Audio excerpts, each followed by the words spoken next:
آذانیں پہلے بھی ہوتی تھی نا، مگر کتنا آپ نے اپنے رسول صلی اللہ علیہ وسلم کے حکم پر عمل کیا، کتنا عمل کیا آپ نے؟ جب اذان ہوتی تھی آپ لوڈو میں لگے ہیں، آپ نے رکے؟ اس وقت آج بھی رمضان کے موقع پہ چل رہی ہے ایک چیمپئن شپ، کیا کہتے ہیں اس کو، IPL، اگر وہ نماز کے وقت میں اذان کے وقت ہو رہی تو اس وقت بھی کم سے کم آپ چھوڑتے ہیں کہ نہیں؟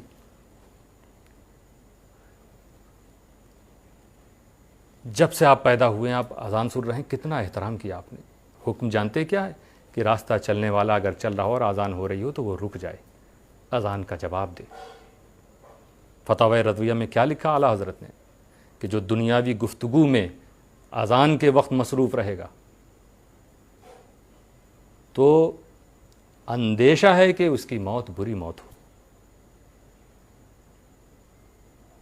تو دوستو اتنی سخت وعید ہے، مگر ہم نے احترام نہیں کیا۔ اور اب جب بات کی جا رہی ہے کہ بھائی یہ کیونکہ مکسڈ آبادی ہے اور کچھ لوگوں نے آواز اٹھائی ہے کہ ہمیں تکلیف ہوتی ہے، اب اگر گورنمنٹ اس کی آواز کو کم کرنا چاہ رہی تو آپ کو تکلیف ہو رہی ہے۔ پہلے جب اذان ہوتی تھی تو آپ نے اس کا احترام اور ادب جیسا کرنا چاہیے تھا نہیں کیا۔ کتنے ثواب کا وہ کام تھا۔ یہ اذان کیوں ہوتی؟ بلاؤں کو دور کرنے کے لیے ہو رہی تھی۔ جہاں سے اذان ہوتی ہے رسول صلی اللہ علیہ وسلم فرماتے ہیں شیطان وہاں سے بھاگتا ہے۔ یہ ہمارا فیتھ ہے، ہم اس پر بلیو رکھتے ہیں۔ دوسرے لوگوں کے لیے یہ بات وہ نہیں تسلیم کرتے ہیں، ظاہر سی بات ہے، ہم مسلمان ہیں، ہم مانتے ہیں اور ہم محسوس بھی کرتے ہیں اس چیز کو۔ اسی لیے مصیبتوں کے وقت، خطرات کے وقت اذان دینے کا بھی حکم ہے۔ لیکن اذان جب دی جائے تو اس وقت خاموش رہنا چاہیے، اسے سننا چاہیے۔ آپ نے کبھی ایسا کیا کہ جب اذان ہو رہی ہو تو آپ نے ہاتھ روک دیا ہو، بات کر رہے ہوں، بات چیت ختم کر دی ہو، اذان کا جواب دیا ہو؟ رسول صلی اللہ علیہ وسلم نے تو مردوں عورتوں سب سے کہا۔ رسول صلی اللہ علیہ وسلم کا تو حکم ہے کہ مؤذن جو کلمات کہے اس کو دہراؤ، اس کو ریپیٹ کرو۔ جو شخص ایسا کرے گا، جو مؤذن کہے اسے پڑھے، اور جب مؤذن حی علی الصلاۃ حی علی الفلاح کہے تو اس وقت یہ سننے والا لا حول ولا قوت الا باللہ پڑھے۔ جو ایسا کرے وہ جنت میں داخل ہوگا۔ اور تو رسول صلی اللہ تعالیٰ علیہ وسلم نے فرمایا بلال جو کچھ کہتے ہیں اسے تم دہرایا کرو، اسے تم پڑھا کرو۔ جب تم اسے پڑھو گی تو اللہ تعالیٰ لاکھ درجے تم کو بلندی عطا فرمائے گا، تمہارے گناہوں کو بخش دے گا اللہ تعالیٰ، بے شمار گناہوں کو مٹا دے گا۔ ایک اذان پہ دوستو یہ ادب و احترام اذان کا کیا۔ عورتوں گھروں میں جو آوازیں عورتوں کے پاس آتی تھیں ایسا کیا انہوں نے؟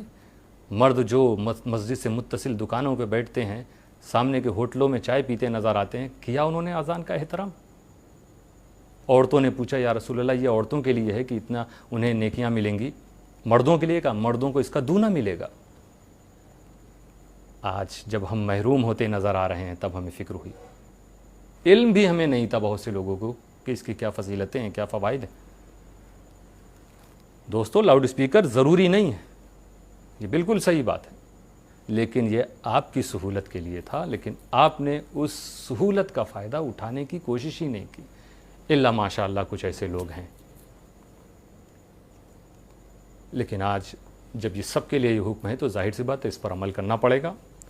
تو ہم بھی اپیل کرتے ہیں کہ تمام مسجد والے جہاں جہاں یہ احکام آ جاویں، سپریم کورٹ کا بھی یہ آرڈر ہے، تو وہ اس طرح سے جو ڈیسیمل لیول ہے جتنا کہا جا رہا اتنا کر لیں، اس کو ویلیوم کو کم رکھیں، اور جہاں بھی آواز جا رہی ہے انشاءاللہ تعالیٰ اگر اذان کا آپ احترام شروع کریں گے، ادب، تو ظاہر سی بات ہے اس وقت باقی تمام وائس اپنے آپ بند ہو جائے گی۔ مسلم آبادی میں خاص طور سے میں بتا رہا ہوں، جب اذان ہو رہی ہو پورا سکوت چھا جائے، سب خاموش ہو جائیں، ایک برتن کی آواز نہ آوے، تو اذان سلو بھی ہوگی تو انشاءاللہ تعالیٰ دور دور تک پہنچے گی۔ اور یہ جب دن منظر ہوگا نا مسلمانوں کا کہ اذان کے وقت 5 وقت مسلمانوں میں ایک سکوت طاری ہوتا ہے، اور وہ اس وقت مؤذن کے ساتھ ساتھ اللہ اکبر اللہ اکبر اللہ اکبر اللہ اکبر اشہد ان لا الہ الا اللہ اشہد ان محمد رسول اللہ لا الہ الا اللہ تک وہ دہراتے نظر آتے ہیں، وہ جنت میں اپنا حصہ بناتے نظر آتے ہیں، وہ لاکھوں نیکیاں پاتے نظر آتے ہیں۔ دوستو یہ سب اب سے شروع کر دیں ہم لوگ، اب تک جو گنوایا ہے شاید رب کی رحمت ہو واپس مل جائے، پہلے جیسے ماحول پھر ہو جائیں۔ تو بہرحال جو بھی آدیش ہو وہ سب کے لیے جب یہ حکم ہے تو یہ پابندی اذان پر نہیں ہے، یہ لاؤڈ اسپیکر کے تعلق سے ہے، تو اس پر عمل کر لینا ہی مناسب ہے اور کرنا بھی چاہیے۔